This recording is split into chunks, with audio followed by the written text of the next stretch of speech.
It started with an accident. A tiny one. My heel striking the curb at just the wrong angle, twisting the bones until they popped.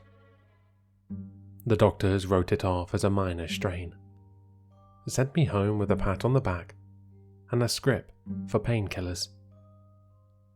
It was my brother, a math major, who pointed out the coincidence. So it happened at the intersection of 1st and 28th Street, on the 128th day of the year. Freaky. He waggled his eyebrows at me. What time did it happen? I'd taken a late lunch, worked a bit in the cafe before heading back to the office, gotten back shortly before 1:30 p.m. His eyebrows flattened. Seriously? Weird. I didn't think it was weird.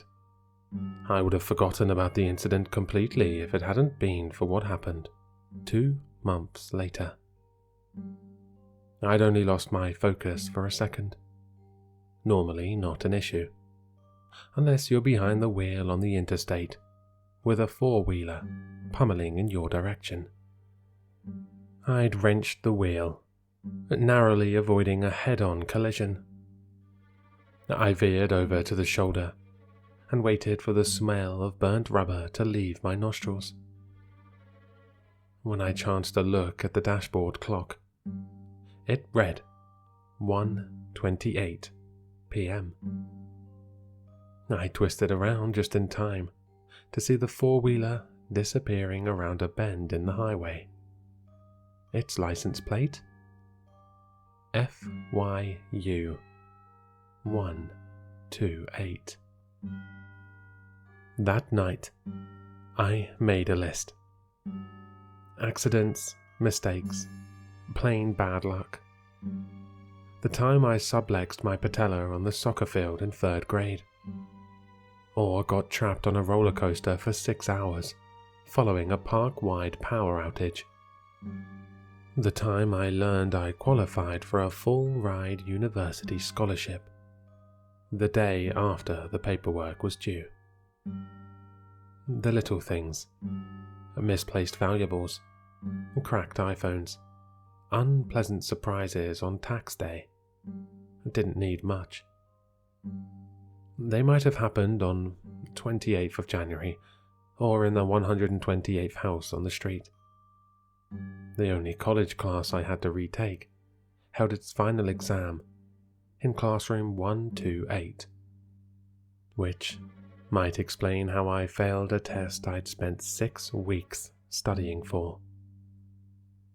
The bigger ones, bad breakups, a terminal medical diagnosis, deaths in the family, seemed to need a confluence of symmetries, date aligning with time or address or coordinates. The greater the confluence, the worse the outcome seemed to be. My friends always joked that I was unlucky, a lightning rod for misfortune. But it wasn't that at all. I was being targeted. I rang up my brother. He might as well have been sitting across from me for how clearly I could read his expression of concern. Targeted? By who?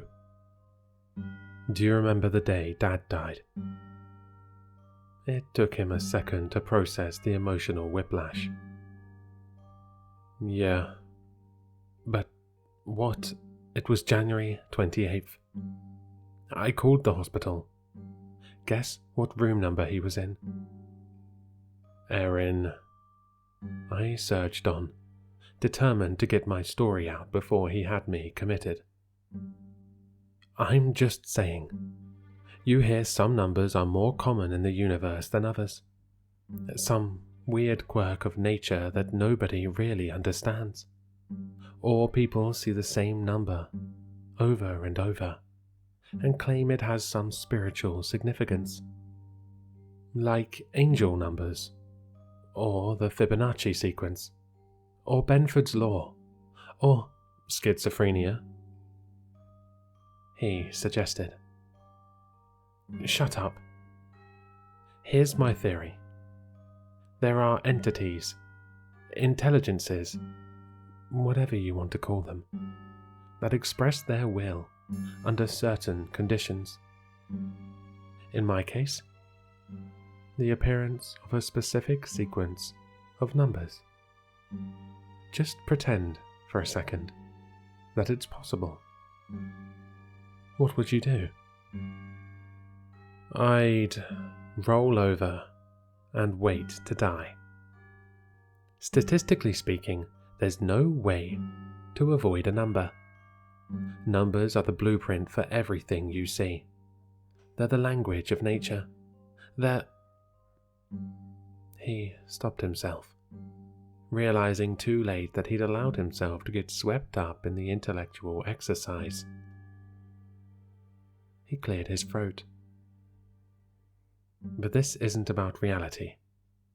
This is about your perception of it. What do you mean? Well, let's take the accident. Do you remember how fast you were driving? I don't know.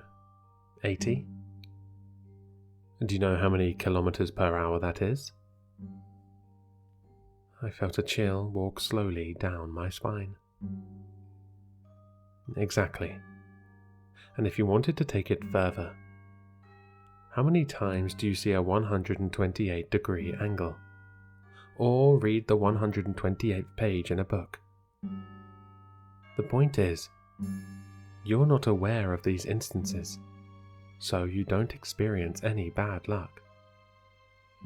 And anything that is affected by your perception, not the undeniable fact of reality, has to originate inside your head. Or, I suggested, you just made it easier for it to find me. As I stared at my phone, a pop-up alerted me that the 49ers had won by a landslide score of 1-28. My weather app notified me that it was raining again, coming up on 1.2 inches of rain. I had a missed robocall. 128-555-3647. I was still staring at the screen when lightning split the sky in two. A freak accident. That's what the news outlets called it. Vox did an article about it. You might still be able to find it floating around on the internet somewhere. They called me the girl who lived through lightning. But that's not really true. The lightning didn't hit me. It hit the roof, cracking the house open like an egg and spilling singed shingles all over the front lawn. I knew I couldn't stop coincidence. I couldn't avoid the manifestation of this thing, this entity, any more than I could stop the march of time. But I could try. My brother was right. If I didn't know when the door was open, it couldn't come in to greet me. I destroyed all the clocks in the house, defaced too many books to count, and burnt the offending pages. Then I booked a last-minute flight to somewhere I was unlikely to find a clock or license plate. There are precious few of those places left. I should probably explain why I'm recording this. At this moment, I'm sitting on the plane as it descends through dense, black clouds. Thank God for in-flight Wi-Fi, or what could very well be my last words would be lost. I'm scared. I feel the vice enclosing me, an incredible pressure building. We're finally breaking our holding pattern. While it circled in the sky, waiting for the storm to clear, a flight that was supposed to touch down well before midnight on January 27th altered its arrival date to January 28th. We're approaching 12,800 feet, and I can't stop staring at the little screen in front of me, announcing the latest update to our flight details. Our estimated landing time is 1:28 a.m. Wish me luck, please.